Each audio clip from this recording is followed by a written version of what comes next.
Calling सेहमत part 2. त्यांचं प्रेम तसंच फुलत गेलं आणि त्यांच्या कुटुंबियांच्या इच्छेच्या पूर्णपणे विरोधात जाऊन त्यांची परिणती त्यांच्या विवाहात झाली.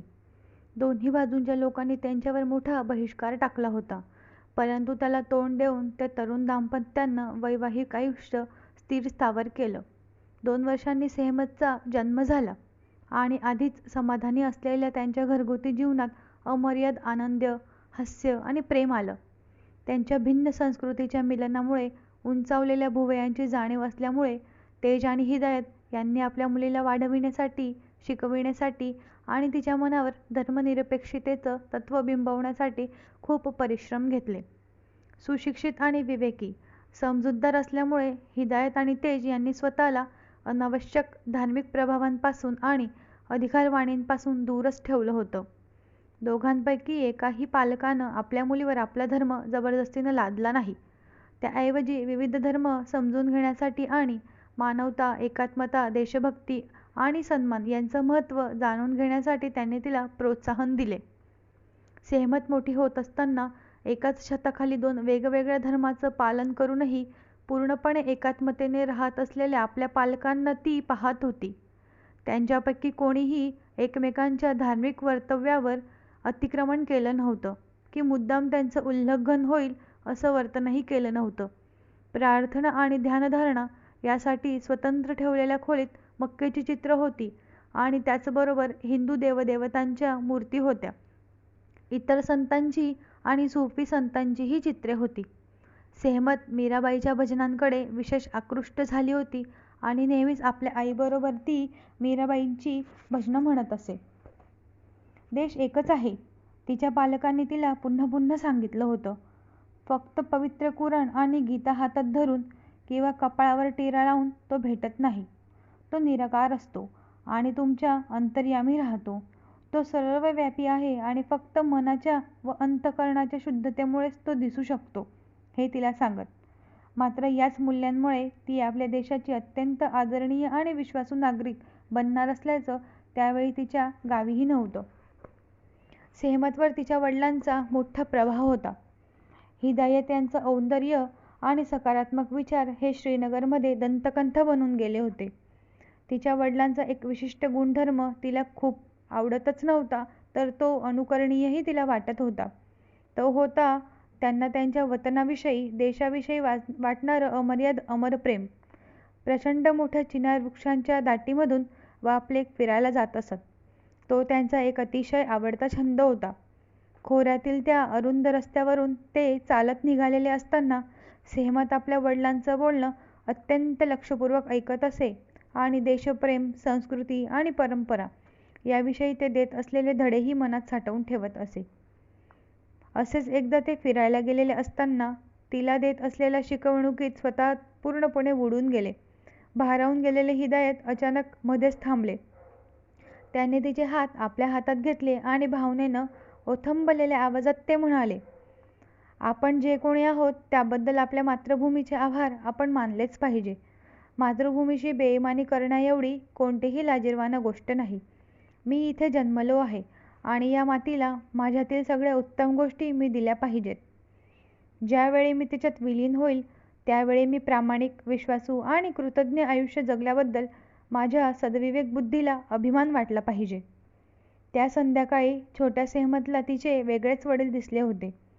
तिच्या कल्पनेच्याही पलीकडे अत्यंत तळमळ असलेल्या आणि प्राभावप्रधान असलेल्या व्यक्तीला ती भेटली होती.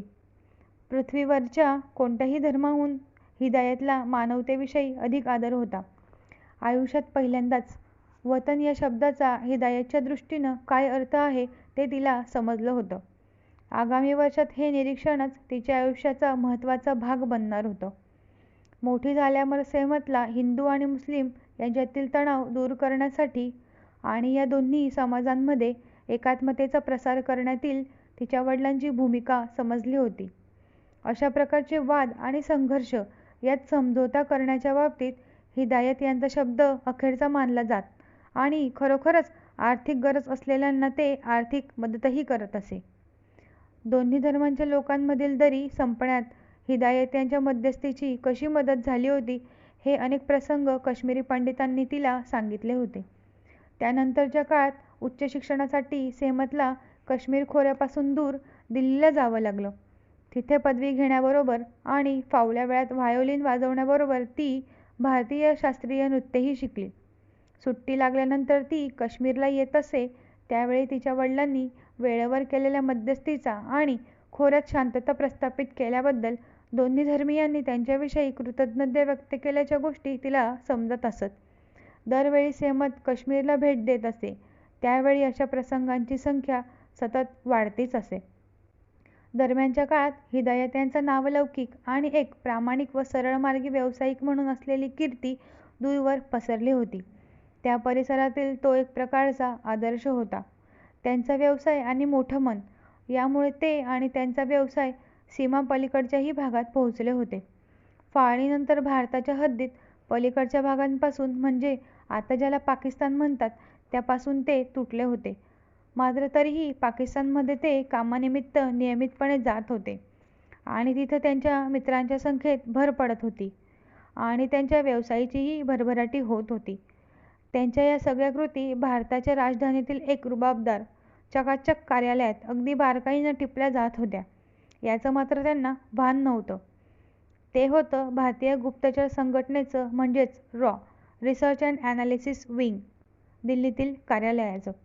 रॉच्या काही वरिष्ठ अधिकाऱ्यांनी त्यांच्याशी संपर्क साधला आणि पाकिस्तानात माहिती गोळा करण्यासाठी जाळं प्रस्थापित करण्यास त्यांची मदत मागितली. हिदायत प्रचंड कामात व्यस्त असले तरीही आपल्या देशाविषयी त्यांच्या मनात अगदी दंतकथा वाटावी एवढं प्रेम आणि भक्ती होती. त्यामुळेच या कामासाठी ते अगदी आदर्श उमेदवार ठरले होते.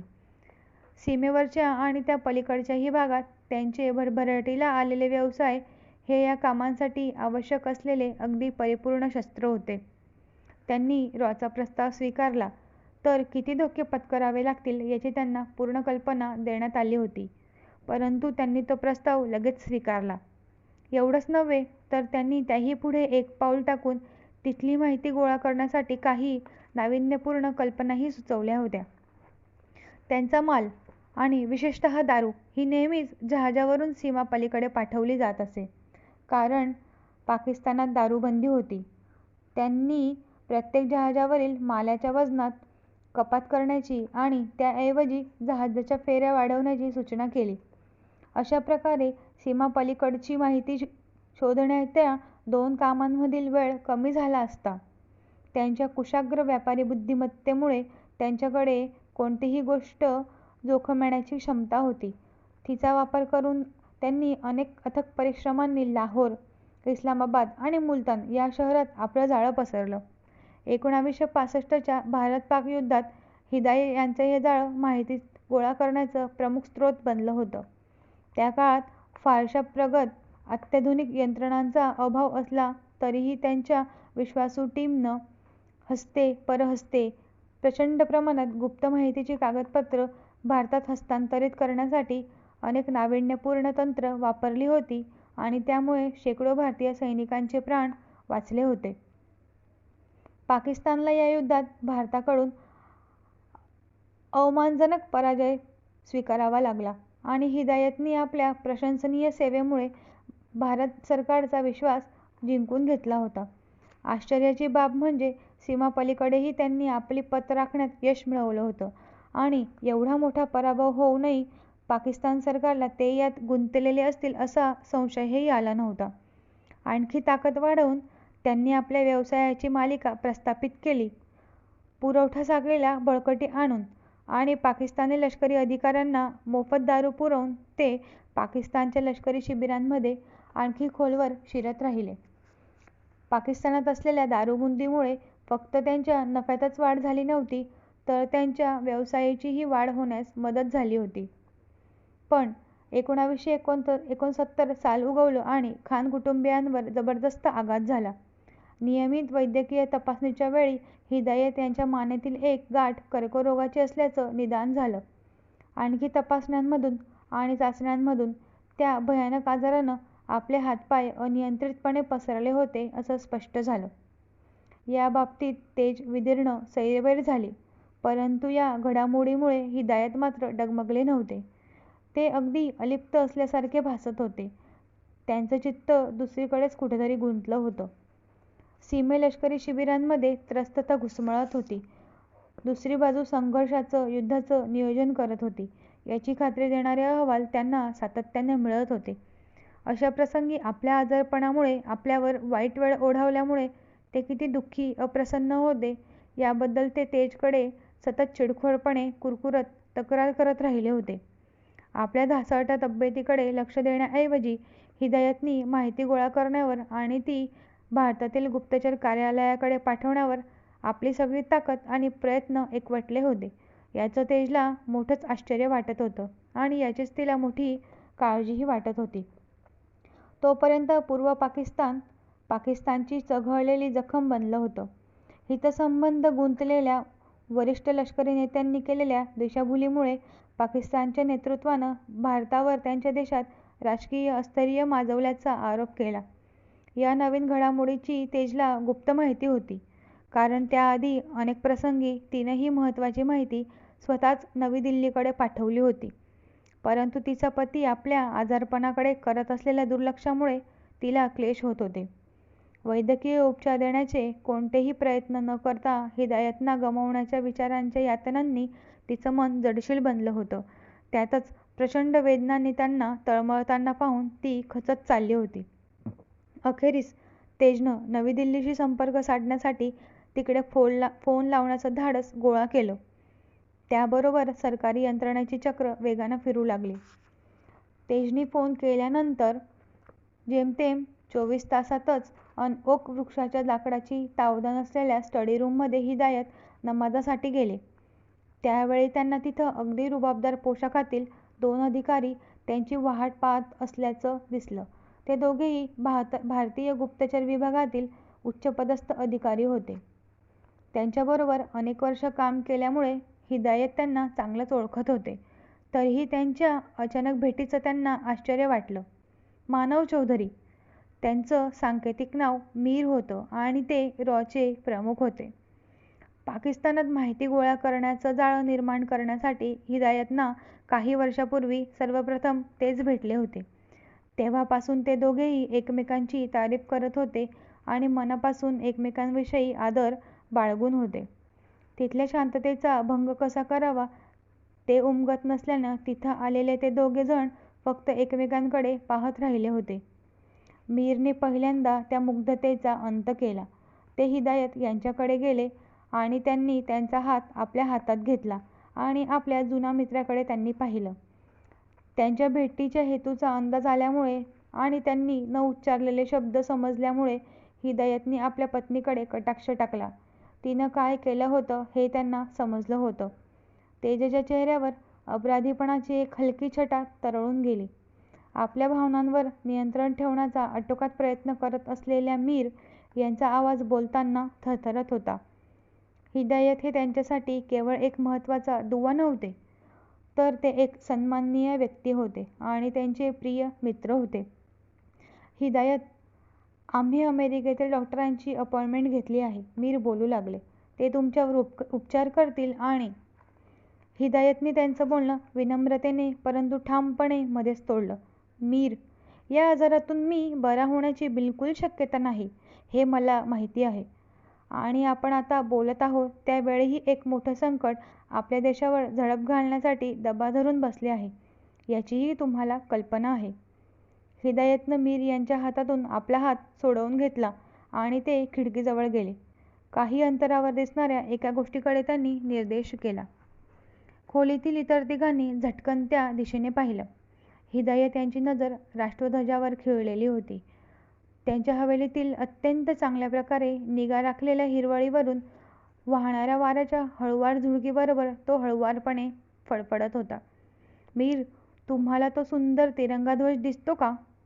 ज्यावेळी मृत्यू माझा दरवाजा ठोठावेल त्यावेळी मला तो ध्वज उंच फडकत पाहण्याची इच्छा आहे. मला जितके शक्य होतं तितक्या उत्तम प्रकारे माझ्या मातेची मी सेवा केली आणि माझ्या घरात तिच्या मांडीवरच मला मरण यावं अशी माझी इच्छा आहे. माझी परदेशात मरण्याची मुळीच इच्छा नाही.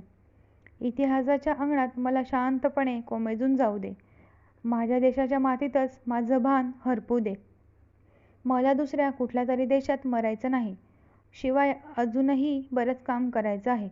भारताच्या बाजूनं तेज या सगळ्या गोष्टी हाताळत असताना पाकिस्तानात तशाच एखाद्या विश्वासू माणसानं तिथली सूत्रं हाती घेतली पाहिजेत आणि जास्त उशीर होण्याच्या आधीच सीमापलीकडे जाऊन आपलं बस्तान ठोकलं पाहिजे. आपल्याकडे इतर कोणत्याही गोष्टीसाठी फारसा वेळ नाही, त्यातल्या त्यात माझ्या तब्येतीची काळजी करण्यासाठी तर बिलकुलच नाही. तेजने दिलेल्या चहाचा कप हातात घेत मीरने आपल्या मित्राकडे पाहिलं. रॉच्या दृष्टीनं हिदायत किती महत्त्वाचे होते हे त्यांना माहीत होतं. हिदायत यांच्या मृत्यूमुळे केवढी मोठी पोकळी निर्माण होणार होती हेही त्यांना माहीत होतं. एवढ्या कमी कालावधीत हिदायत यांच्या एवढी विश्वासार्ह व्यक्ती मिळवणे ही जवळजवळ अशक्यप्राय गोष्टच होती. त्यांना हिदायत यांची तब्येत अधिक चांगली व्हावी असं वाटत होतं, म्हणून हिदायतनी अमेरिकेला उपचारासाठी जावं यासाठी त्यांनी त्याला आणखी आग्रह केला. हिदायत, तुमची जागा घेऊ शकेल असं कोणी आपल्याकडे आहे असं मला वाटत नाही. शिवाय पाकिस्तानही घाईगडबडीत पाठवलेल्या दुसऱ्या कोणावर विश्वास ठेवतील असं दिसत नाही. त्यांना लगेच तिथे काहीतरी घोटाळा असल्याचा वास येईल. तुमच्या देखरेखीखाली असलेली आपली सगळी मोहीम तुमच्या व्यवसायाच्या बुरख्याआड झाकली जाईल. या घडीला कोणतीही छोटीशी चूक झाली तर गेली अनेक वर्ष तुम्ही अत्यंत कष्टानं उभारलेलं संपूर्ण जाळं उद्ध्वस्त होईल. याचा अर्थ अनेक व्यक्तींच्या आयुष्याला गंभीर धोका निर्माण होणं हा असेल आणि या टप्प्यावर हा धोका आपल्याला परवडणारा नाही. म्हणूनच तुम्ही उपचार घ्यायला गेल्यावर ही मोहीम आपण काही काळ स्थगित ठेवणं हीच उत्तम गोष्ट ठरेल. तुमचं जेवढं दायित्व होतं त्याहून तुम्ही देशासाठी खूपच अधिक केलं आहे. आता आम्ही तुम्हाला तुमची लढाई लढण्यास मदत करतो. अमेरिकेतील उत्तम डॉक्टरांशी माझं बोलणं झालंय आणि त्यांनी तातडीनं शस्त्रक्रिया करावी असं सुचवलं आहे. आपल्याकडे एक धूसर संधी आहे, पण तरीही आपण ती घेतलीच पाहिजे. मीर यांचा आवाज स्थिर असल्यासारखा वाटत होता, परंतु तरीही आवाजात समतोलपणा राखताना त्यांच्या आवाजावर असलेला ताण ते लपवू शकले नव्हते. त्यांच्या आवाजातील काहीसा कंप जाणवत होताच. गेली कित्येक वर्ष ते हिदायत यांच्याबरोबर अगदी जवळून काम करत होते. त्यांच्यात विश्वासाचं आणि मैत्रीचं नातं निर्माण झालं होतं आणि आता हिदायत मृत्यूच्या दिशेने निघाले होते यावर विश्वास ठेवणं मीर यांना कठीण जात होते. मीर यांच्या बोलण्याकडे बहुधा हिदायत यांचं लक्षच नसावं. ते एका वेगळ्याच विश्वास दंग होते. त्या भयावह प्राणघातक आजारातून वाचण्याची शक्यता अगदीच अंधुक आहेत हे त्यांनाही माहिती होतं. त्याचवेळी सीमेवर कसलं तरी कट कारस्थान सुरू होतं हेही त्यांना माहीत होतं आणि त्याचीच त्यांना जास्त काळजी वाटत होती. या सगळ्यातून आपण कसा काय मार्ग काढू शकू याचा ते विचार करत होते. त्यांच्या डोळ्यात हरवल्यासारखा दुसराच कुठला तरी विचार करत असल्यासारखा भाव होता. त्यांची जागा अगदी यथायोग्यपणे कोण भरून काढू शकेल याचा ते विचार करत होते. गेली कित्येक वर्ष त्यांनी अत्यंत परिश्रमपूर्वक काम करून एवढ्या प्रभावी संपर्क जाळ्याची उभारणी केली होती आणि त्यामुळेच ते तसंच वाया जाऊ देण्याची त्यांची तयारी नव्हती हे स्वाभाविकच होतं. मात्र अचानकच त्यांना एकाएकी एक उपाय सापडला होता. ते तेजकडे गेले. तिच्या नाजूक खांद्यावर त्यांनी आपले हात ठेवले आणि ज्या स्त्रीवर त्यांनी आयुष्यभर जीवाभावाचं प्रेम केलं होतं, एवढं गाढ प्रेम केलं होतं की त्यामुळे एकेकाळी ती घाबरून गेली होती. त्या स्त्रीच्या डोळ्यात त्यांनी अगदी रोखून पाहिलं. त्यांच्या आजाराच्या असंभाव्य परिणामांमुळे तेज भयभीत होऊन गेली होती, पण आता त्यांच्या या वागण्यामुळे तिच्या लक्षात आलं होतं की तिला जे कदाचित आवडणार नाही असं काहीतरी हिदायत यांच्या मनात शिजत होतं. थोडा काळ तिथं पसरलेल्या शांततेचा भंग करत हिदायत म्हणाले, तेज, ही जोखमीची बाब आहे हे मला माहीत आहे, पण समोर आलेल्या संधीचा स्वीकार करूनच कोणीही शूर आणि धाडसी बनतं. माझ्या इतकंच सध्याच्या परिस्थितीचं गांभीर्य तुलाही माहीत आहे आणि त्यामुळे पाकिस्तानात होत असलेल्या घडामोडींचं गांभीर्यही तू जाणतेस. आता इथपर्यंत आपण आलो आहोत तर आपलं काम यापुढेही नेणं गरजेचं आहे. त्यांच्या योजना सफल व्हाव्यात अशा पद्धतीनं आपलं काम आपण थांबवता कामा नये. माझं आजारपण एक क्रूर धक्का बनून आलं आहे परंतु आपल्यासमोर सध्या त्याहूनही अधिक मोठी आणीबाणीची परिस्थिती उभी ठाकली आहे. अजूनही आपण शेकडो आयुष्य वाचवू शकतो आणि ते घडवण्यासाठी आपल्याला शत्रूच्या शिबिरात संशयाला जागाही उरणार अशा प्रकारे तातडीने माझी जागा घेऊ शकेल अशा अगदी पूर्णपणे विश्वासू व्यक्तीची गरज आहे. एखाद्या रिले रेसप्रमाणे माझ्या हातातून लाठी घेऊन माझं काम चांगल्या प्रकारे पुढे सुरू ठेवू शकणारी कोणीतरी व्यक्ती आपल्याला हवी आहे. हिदायत श्वास घेण्यासाठी थांबले. त्यावेळी ते आपल्या मनाचा कौल घेण्याचा प्रयत्न करत होते आणि आपण करत आहोत ते योग्यच आहे ना याचा मनातल्या मनात अदमास घेत होते हे तेजच्या लक्षात आलं होतं. आपल्या सद्विवेक बुद्धीशी त्यांचा संघर्ष सुरू होता. आपल्या पतीच्या पुढच्या वाक्यामुळे आपल्या निरंतर दुःखाची सुरुवात होणार आहे याविषयी तिची जवळजवळ खात्रीच पटली होती. खोलीतील तणाव स्पष्टपणे जाणवत होता. मीरनाही या तणावाची जाणीव झाली होती. परंतु हिदायत यांच्या मनात त्यावेळी काय चाललं होतं त्याचा दुरन्वयांनाही अंदाज बांधण्यासाठी ते असमर्थ होते. त्यामुळे एक मूक साक्षीदार बनून उभे राहिले. त्यानंतर ते तिच्यावर जो आघात करणार होते त्यामधून जणू काही तिला सावरण्यासाठी हिदायत तेजच्या आणखी थोडे जवळ सरकले. अगदी मुलायम आणि जवळजवळ गुदमरल्यासारख्या घोगऱ्या आवाजात त्यांनी विचारलं, आपली सहमत या सगळ्यासाठी अगदी योग्य आहे असं तुला वाटतं का?